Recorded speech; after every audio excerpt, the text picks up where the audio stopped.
வணக்கம் மக்களே, நான் தான் உங்க வைரல் விவசாயி பேசுறேன். இன்னைக்கு பதிவுல நம்ம எதை பத்தி பார்க்க போறோம் அப்படின்னு பாத்தீங்கன்னா, தமிழ்நாடு அரசு விவசாயிகளுக்கு பரிந்துரைக்கப்பட்ட உரங்களின் கால அட்டவணையை தான் இந்த காணொலியில பார்க்க போறோம்.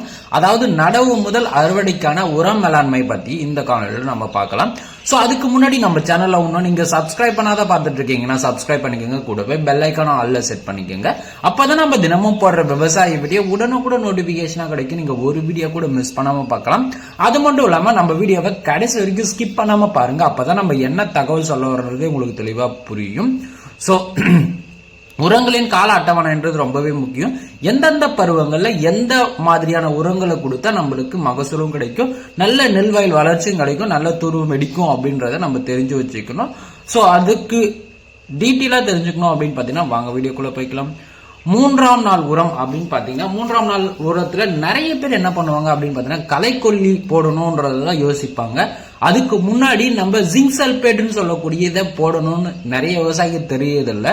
ஸோ அதனால பார்த்தீங்கன்னா நெல் வயல் பார்த்தீங்கன்னா சீக்கிரம் பச்சை கட்டுறதில்ல, ஒரு மாதிரியா நெல் வயல் ரொம்பவே குன்றி போயிருது. அதனால பார்த்தீங்கன்னா உங்களுக்கு மகசூல் இழப்பு ரொம்பவே ஏற்படுது. ஸோ இந்த ஜிங்க் சல்பேட் போறதால உங்களுக்கு நிறைய நன்மைகள் இருக்கு. அதாவது நல்லா பச்சை பிடிக்கும், நல்ல வேர் இறங்கும்.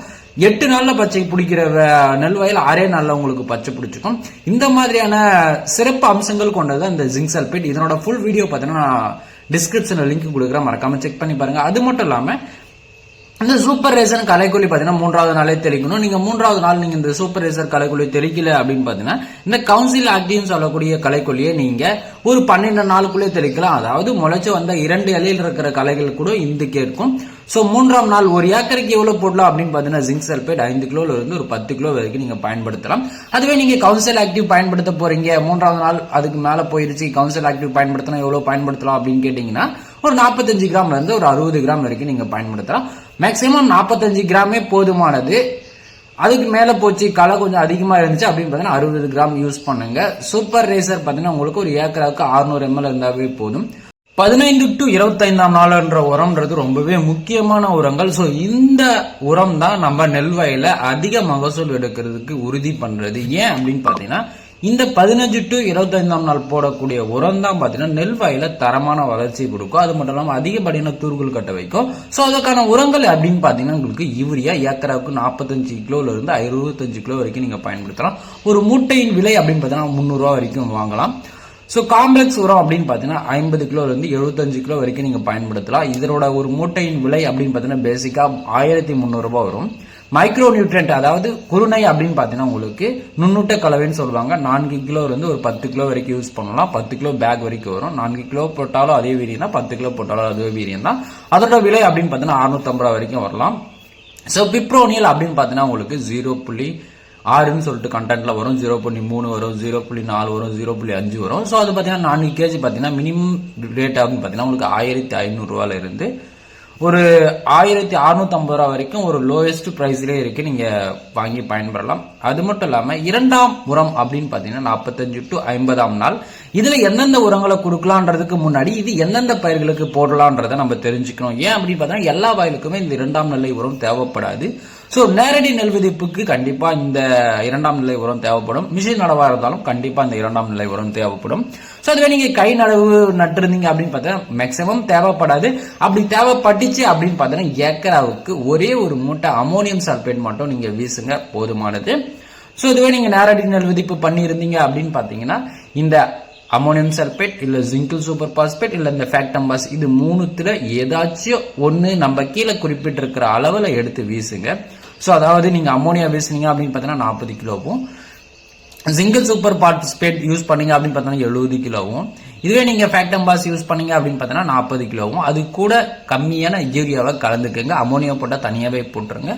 இது ரெண்டுத்தையும் போட்டா இந்த jingle super phosphate plus Factamfos போட்டீங்க அப்படின்னு பாத்தீங்கன்னா யூரியா கொஞ்சம் கலந்து போட்டுருங்க. அதுக்கு அடுத்தது பாத்தீங்கன்னா பூ உரம் 70 to 80ஆம் நாள். இது தாங்க ரொம்பவே நெல் வயலுக்கு முக்கியமான ஒரு ஊட்டச்சத்துன்னு சொல்லலாம், முக்கியமான ஒரு உரங்கள்னு கூட சொல்லலாங்க. நிறைய விவசாயிகள் பாத்தீங்கன்னா இந்த ஸ்டேஜ்ல தவறு பண்ணிடுறாங்க. ஏன் அப்படின்னு பாத்தீங்கன்னா நம்ம 2ஆம் நிலை உரம் கொடுத்துட்டு இந்த 3ஆம் நிலை உரம் கொடுக்காம விட்டுருக்காங்க. அதனால பாத்தீங்கன்னா அதிக மகசூல் இழப்பு ஏற்படுது. சோ நான் பயிர் வச்ச ஒரு 40 மூட்டை விளைய வேண்டிய கழனி பார்த்தீங்கன்னா உங்களுக்கு ஒரு 30 மூட்டை 25 மூட்டை தான் விளைஞ்சிச்சுன்னு சொல்லுவாங்க. ஸோ நிறைய பதிர் அடிச்சிடும், நெல்மணிகள் நல்லா முத்தி இருக்காது. அது மட்டும் இல்லாமல் உலகமுறை விற்பனை கொடுத்துல உங்க நெல் வெயிட் வச்சா பார்த்தீங்கன்னா ரொம்ப அப்படியே தக்க மாதிரி நிற்கும், வெயிட் நிற்காது. ஸோ வெயிட்டை அதிகரிக்கணும், நெல்லோட கலரையும் அதிகரிக்கணும், மூட்டையோட அளவையும் கூட்டணும் அப்படின்னு பார்த்தீங்கன்னா கண்டிப்பா நீங்க அந்த மாதிரியான நேரங்கள்ல இந்த பொட்டாஸ் சத்து ரொம்பவே அவசியம், அதாவது சாம்பல் சத்து ரொம்பவே அவசியம். அப்போ பார்த்தீங்கன்னா நீங்க சாம்பல் சத்து கொடுக்கணும். அதாவது எப்போ கொடுக்கணும் அப்படின்னு பார்த்தீங்கன்னா நெல் வயல் தொண்டை உருட்டி கதிர் வரும் பருவங்கள்ல அமோனியம் சல்பேட் பிளஸ் இந்த பொட்டாஷை கலந்து வீசுங்க. நிறைய விவசாயி யூரியாவை கலந்து வீசுவாங்க. யூரியா கலந்து வீசலாம், தப்பு கிடையாது. நெல் வயல் பார்த்தீங்கன்னா நல்லா இருந்துச்சு அப்படின்னு பார்த்தீங்கன்னா நீங்க யூரியா வீச வேணாம். நல்லா இல்லைன்னா பட்சத்தில் மட்டும் நீங்க யூரியா வீசலாம். நல்லா இல்லைன்னா அப்படின்னு பார்த்தீங்கன்னா உங்களுக்கு நைட்ரஜன் கண்டென்ட் கம்மியா இருக்கிற நெல் வயலுக்கு வீசலாம். நைட்ரஜன் கண்டென்ட் அதிகமா இருக்கிற வயலுக்கு இந்த அமோனியம் சல்பேட் பயன்படுத்துங்க. அடுத்த வீடியோவில் ரொம்பவே டீட்டெயிலா பார்க்கலாம், டைம் இல்லை. அது மட்டும் இல்லாம குறுவை பட்டத்திற்கு ஏற்ற 10 நெல் ரகங்களை பத்தி நம்ம பட்டியலிட்டு இருக்கோம். அதாவது குறுவை பட்டம்னாவே குறுகிய காலங்களில் அறுவடைக்கு வரக்கூடிய நெல் ரகங்களை தான் நம்ம தேர்வு செஞ்சு நடுவோம். அதற்கான 10 நெல் ரகங்களை நம்ம பட்டியலிட்டு இருக்கோம். அதற்கான வீடியோ பார்த்தீங்கன்னா நான் டிஸ்கிரிப்ஷன் லிங்கா கொடுக்குறேன், மறக்காம கிளிக் பண்ணி பாருங்க. அது மட்டும் இல்லாம மகேந்திரா 606 சொல்லக்கூடிய நெல் ரகம் பார்த்தீங்கன்னா நடுத்தர விவசாயிகளுக்கும் சரி பெரிய விவசாயிகளும் சரி அதிகப்படியான லாபம் தரக்கூடிய ஒரு நெல் ரகம் அப்படின்னு பார்த்தீங்கன்னா மகேந்திரா MPR 606 சொல்லக்கூடிய இந்த நெல் ரகம் தாங்க. இந்த நெல் ரகத்தை நீங்க பத்தி டீட்டெயிலா தெரிஞ்சுக்கணும் அப்படின்னு பாத்தீங்கன்னா டிஸ்கிரிப்ஷன்ல லிங்க் கொடுக்குறேன், மறக்காம கிளிக் பண்ணி பாருங்க. அது மட்டும் இல்லாம இந்த மாதிரியான இன்ட்ரெஸ்டிங்கான விவசாய வீடியோவுக்கு நம்ம யூடியூப் சேனலை சப்ஸ்கிரைப் பண்ணி வச்சுங்க, கூடவே பெல் ஐக்கான ஆல்ல செட் பண்ணிக்கோங்க. அது மட்டும் இல்லாம இந்த வீடியோவை கடைசி வரைக்கும் பார்த்ததுக்கு ரொம்பவே நன்றி. இந்த மாதிரி மேலும் மேலும் சப்போர்ட் பண்ணுங்க, விவசாயம் காப்போம். அது மட்டும் இல்லாம நம்ம யூடியூப் சேனலுக்கு சோசியல் மீடியாஸ் பேஜஸ் இருக்கு. ஸோ அதுக்கு முன்னாடி நம்ம சேனலை லைக் பண்ணாத பார்த்துட்டு இருக்கீங்கன்னா லைக் பண்ணிக்கோங்க. நிறைய விவசாயி லைக் பண்ண மாட்டீங்க, முடிஞ்ச அளவுக்கு லைக் பண்ணுங்க, எனக்கு ரொம்பவே மோட்டிவேட்டா இருக்கும். அது மட்டும் இல்லாம உங்களுக்கு ஏதாச்சும் டவுட் இருந்துச்சு அப்படின்னு பார்த்தா மறக்காம கமெண்ட் செக்ஷன்ல கேளுங்க, கண்டிப்பா நான் உங்களுக்கு ரீப்ளை பண்ணுவேன். நெல் வயல்ல மற்ற எந்த பயிர்களாக இருந்தாலும் சரி கமெண்ட் பண்ணுங்க, கண்டிப்பா நான் உங்களுக்கு ரீப்ளை பண்ணுவேன். அது மட்டும் இல்லாம இந்த வீடியோவை உங்க அருகாமல் இருக்க நெல் விவசாயம் பண்ற விவசாயிக்கு ஷேர் பண்ணிட்டு அதே மாதிரி விவசாய குரூப்லயும் ஷேர் பண்ணிட்டு நம்ம சேனலை சப்ஸ்கிரைப் பண்ணி வச்சுங்க. அது மட்டும் இல்லாம சோசியல் மீடியா பேஜ்லயும் நீங்க ஜாயின் பண்ணிக்கோங்க. அதாவது ஃபேஸ்புக், வாட்ஸ்அப், டெலிகிராம், இன்ஸ்டாகிராம் இந்த மாதிரியான பேஜுக்கு நான் லிங்க்கும் பார்த்தீங்கன்னா டிஸ்கிரிப்ஷனில் கொடுக்குறேன், மறக்காம கிளிக் பண்ணி ஜாயின் பண்ணிக்கோங்க. அடுத்த ஒரு நல்ல வீடியோவில் நான் உங்களை சந்திக்கிறேன். நான் உங்கள் வைரல் விவசாயி. நன்றி, வணக்கம், பாய், சட்டா.